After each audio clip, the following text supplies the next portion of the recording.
All right, I thought we'd have a look today at inverse functions and what they're about. Now, you've already encountered inverse things, inverse operations. You know that the inverse of addition, for instance, is subtraction, and you know that the inverse of multiplication is division, and the inverse of squaring something is square rooting it. You've seen these things. So inverse functions work the same way in that they're inverted, they're the other way around. The process is reversed. That same idea. So let's see how it works with functions. And I thought we'd start off with just some straightforward functions. So let's have a look at, say, a function, and then it's inverse based on what we know about inverses since very early on in our lives when we learnt these relationships here mathematically. They're very important mathematical principles. And we're also going to have a little look at the sketches of these functions.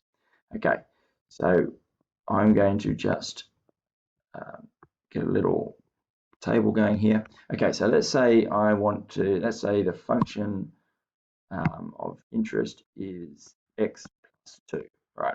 Now, what would be the inverse of that? Well, addition and subtraction are the opposite. So I reckon the inverse to x plus 2 would be x minus 2.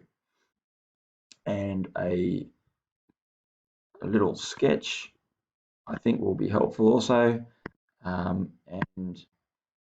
X plus 2 is 45 degrees going through 2, and x minus 2, 45 degrees going through negative 2.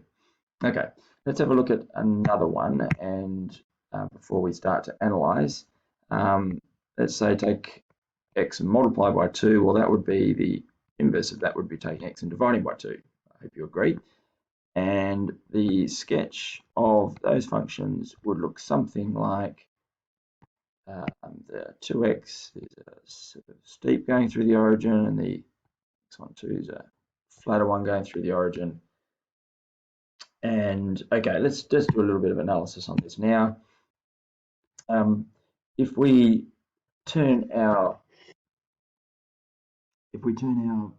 pages, if you've drawn these 45 degrees anti-clockwise, you should see in the top example just two vertical lines. What I want you to see is that there's a line of symmetry that we can trace out, that we can reflect the function in to arrive at the inverse function. And if we do the same, tipping 45 degrees, I think we'll see a line that goes through here that becomes a reflective line of transformation, a reflective line of symmetry. And that green line there is the equation y equals x. Okay, so this looks to me like at this stage that we can get from function to inverse by reflecting in y equals x. Okay, that's interesting. So let's hold that thought. I also want to have a look at perhaps if we allow our function to be named y equals x plus 2, and if we switch the x and y, if we switch x and y over here and write it as x equals y plus 2, then make y the subject, do we get back to that? Well, yes, we do, don't we? Y equals x minus 2. Let's just check that out down here as well. If we name our first function, our original function, y equals 2x, and switch the x and y functions, x equals 2y, then make y the subject, do we end up with y equals x plus 2? Yes, we do.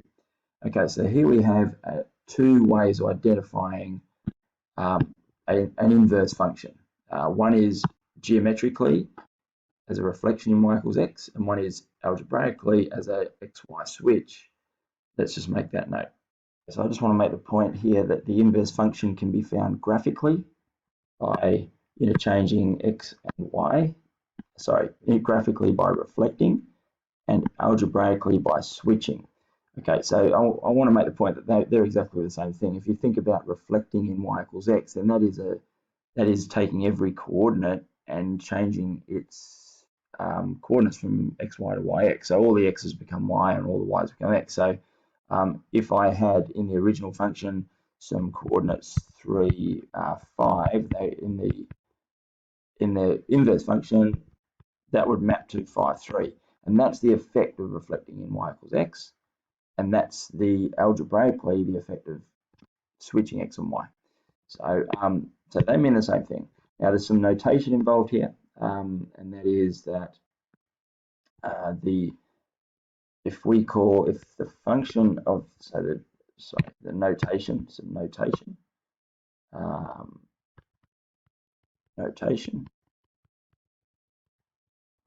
So what we do is we write if f of x is equal to, sorry, my writing's got a bit messy there. It's a little bit hard to,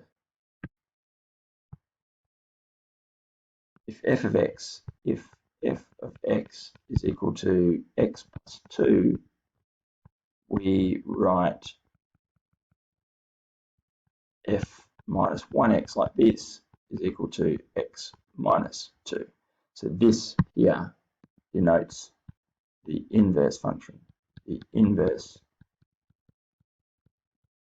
function, and we would call it f inverse x, or f minus 1x is how we would say it. That minus 1 is not the same as x to the minus 1. It's not a power. It's not equal to 1 over fx. It is the inverse function notation.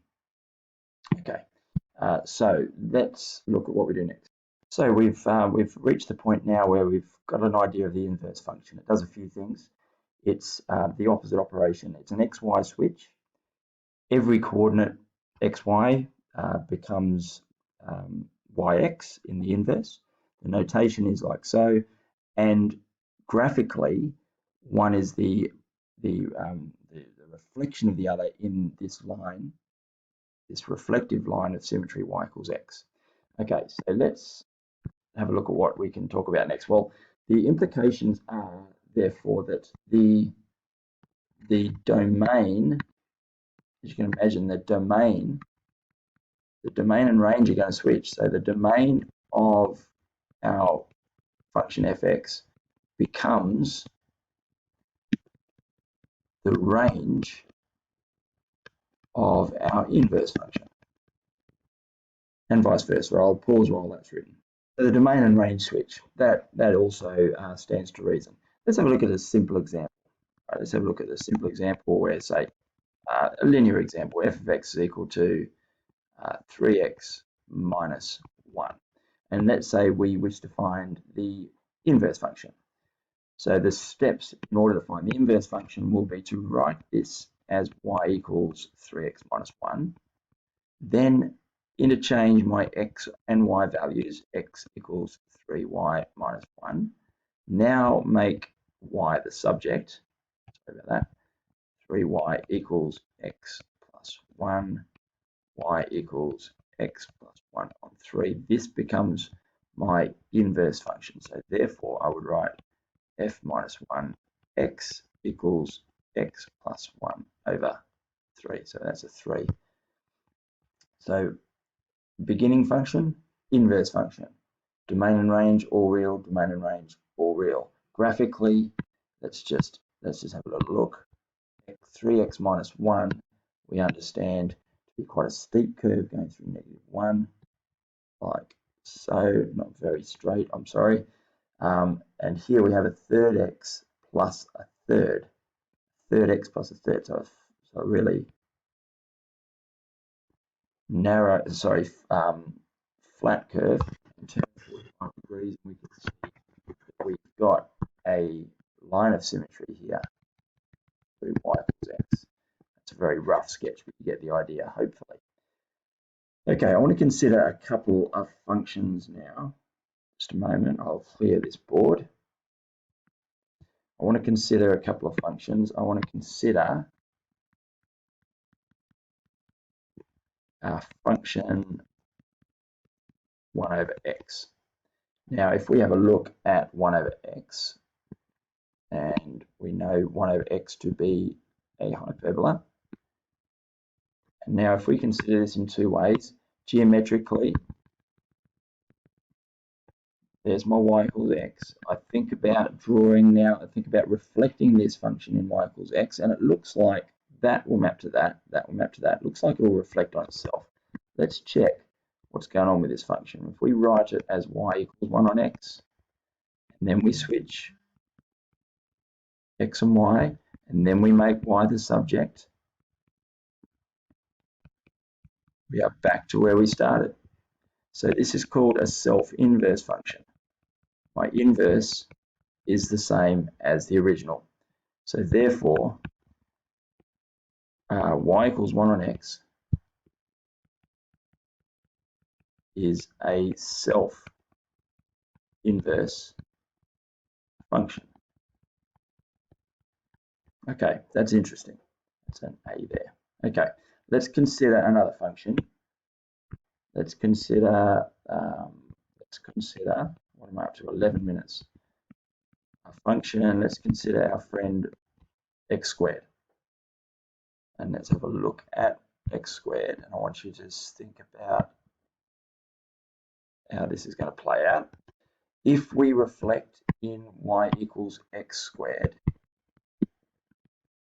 then what is going to result? We're going to have